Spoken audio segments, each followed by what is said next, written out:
جب ہم کمپیریزن کرتے ہیں کہ بھئی خوشحالی تھی یا نہیں تھی تو ہم دیکھتے ہیں جو کی پرفارمنگ انڈیکیٹرز ہوتے ہیں اکانومی کے، ہم وہ دیکھ لیتے ہیں. ان کے ٹائم پہ دیکھ لیتے ہیں، انہوں نے میکسیمم ٹچ کیا ہے 5.9 کے قریب انہوں نے ٹچ کیا جی ڈی پی. ہم لوگوں نے ان 3.5 سالوں میں 2 دفعہ ٹچ کیا 6 جی ڈی پی کو. ایک دفعہ 5.97، دوسری دفعہ ہم لوگوں نے تقریباً 5.9 کے قریب، دوسری دفعہ ہم نے 6.1 کیا تھا. اچھا ان لوگوں نے، اچھا اس کے بعد میکسیمم ایکسپورٹ تسلیم کر لیا کہ وہ 5.9 پہ لے کر آئے. نہیں دیکھیں وہ 5.9 پہ لے کر آئے تھے نا، ہم نے اس سے آگے لے کر گئے، تو اس کا مطلب ہے ہم لوگوں نے کچھ بہتر کیا ہوگا نا، ایسی تو کوئی بات نہیں ہے. اچھا اس کے بعد پھر بات یہ تھی، اچھا ہم یہ واحد پولیٹیکل پارٹی ہے جس نے اپنے ٹینیور میں 2 دفعہ مسلسل 6 جی ڈی پی کو ٹچ کیا ہے. اب اس کے بعد maximum export in the history of Pakistan, maximum جو remittances in the history of Pakistan. اچھا اس کے بعد جو میکسیمم جابز ہے پر ایئر کے لحاظ سے، پاکستان تحریک انصاف کے 3.5 سالوں میں 4 سالوں میں 1.8 million per year job creation, ان کے ٹائم میں 1.4 ملین پر، ٹھیک ہے نا. تو اگر آپ ہر لحاظ سے دیکھیں تو ہمارا دور ان کے دور سے بہت، in spite of corona, in spite of 1.5 years of corona. Javed Latif صاحب. جی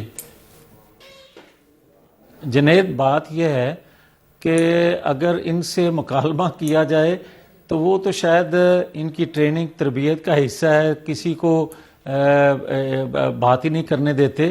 مگر کیا یہ حقیقت نہیں ہے کہ 4 سالوں میں یہ اعداد و شمار ان کے اپنے ہیں، مگر پاکستانی قوم جو تاجر تھا، جو صنعت کار تھا، جو اور کوئی بزنس کرتا تھا، لوگ اپنی راس کھا گئے، بے روزگاری بڑھ گئی، مہنگائی انتہا کو پہنچ گئی. ہاں جو بات میرے بھائی کر رہے تھے مندوخیل صاحب، 16 ماہ کی قومی جو حکومت تھی اس میں بلاول صاحب کو پتہ نہیں تھا کہ ہم لاڈلے پلس ہیں. اس وقت ان کو تمام وہ چیزیں نظر آتی تھی جو آج ہمیں بھی اپنے اوپر ہونے والے مظالم نظر نہیں آ رہے یا یاد نہیں آ رہے. اس وقت وہ بھی گنواتے تھے کہ نواز شریف کے ساتھ کب زیادتی ہوئی. اور میں پیپلز پارٹی کے تمام اپنے انتہائی قابل عزت لوگوں سے یہ گزارش ضرور کروں گا کہ میں میثاق جمہوریت سائن کرنے کے بعد کوئی حد پار نہیں کرنا چاہتا، نہ ہماری جماعت کرنا چاہتی ہے، مگر آپ یہ ساری چیزیں محترمہ بے نظیر بھٹو شہید جب میثاق جمہوریت سائن کر رہی تھیں تو ان کے علم میں تھا، اقرار اعتراف دونوں سائیڈوں سے ہوا کہ کس طرح نکالا جاتا ہے اور کس طرح لاڈلا کوئی بنتا ہے.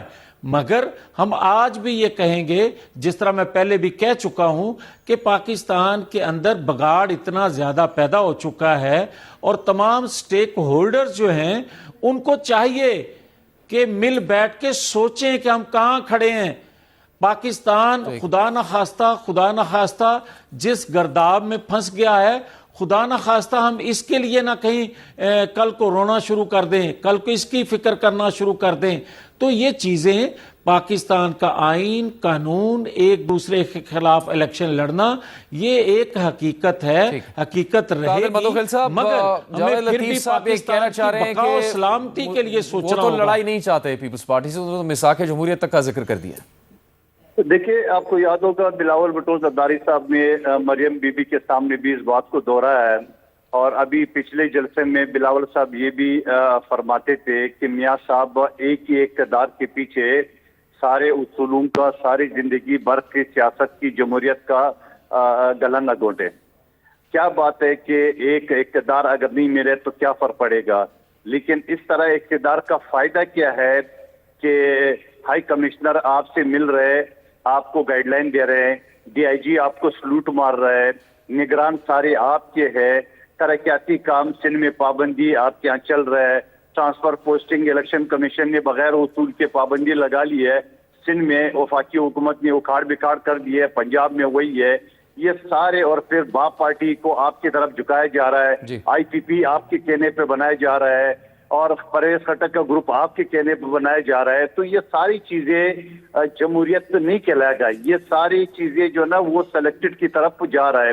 اسی وجہ سے ہم کہتے ہیں کہ آپ نے بڑی قربانی دی ہے، آپ نے بڑے جیلے کاٹے، ہم اس چیز کی تائید کرتے ہیں، ہم سمجھتے ہیں کہ آپ نے یہ ساری کی، لیکن ایک اقتدار کے لیے یہ سب کچھ بھول کے وہ کہ میاں نواز شریف صاحب نہیں بولنا چاہ رہے مگر ان کی پارٹی کے لوگ ان کو بلوانا چاہ رہے ہیں کہ کسی طریقے سے اقتدار میں آ جائے. تو ہم قادر تو یہ مندوخیل چاہتے ہیں صاحب، کہ آپ حساب کریں. بہت شکریہ آپ ہم کا، تو آپ چاہتے کے ہیں کہ آپ موقف کا، حساب پروگرام میں شرکت کا. جاوید لطیفہ، سینیٹر مائم محمد صاحب، بہت شکریہ آپ کا.